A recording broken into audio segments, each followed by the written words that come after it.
Oh, ow, my butt. Oh, God. Oh my God. There's no cushion. I'm on the ground. I'm feeling the ground. I'm feeling the ground. It's kind of lumpy and I can feel the ground, so I can feel how hard the grass is underneath us. Oh, oh. There's not much support. The filling is a little thin. It's more like a pillow, it's not a bed. So I don't know if you've ever seen dogs that spend a lot of time on a hard surface, but they get these pressure sores, and I don't think this would do anything to help pressure sores. We have a almost 2-year-old German Shepherd. His name is Roman. He weighs about 80 pounds, so he would definitely be able to smush the padding under here for sure. Just with German Shepherds kind of being pretty prone to having like hip issues and elbow issues like that, I would definitely be looking for something that would be more supportive.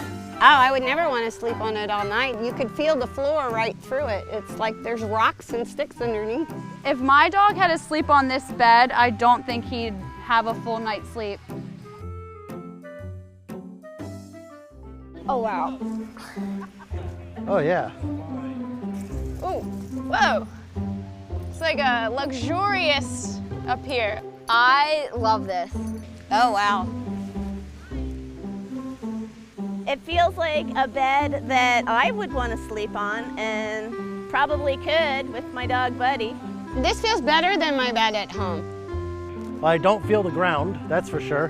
And I'm not a small guy either, so at about 220 pounds, my knees are not hitting the ground. You can see that she's sitting up much further. It's much more supportive. My one dog has hip dysplasia. He's 13 years old, and so he struggles with finding a comfortable place to settle down.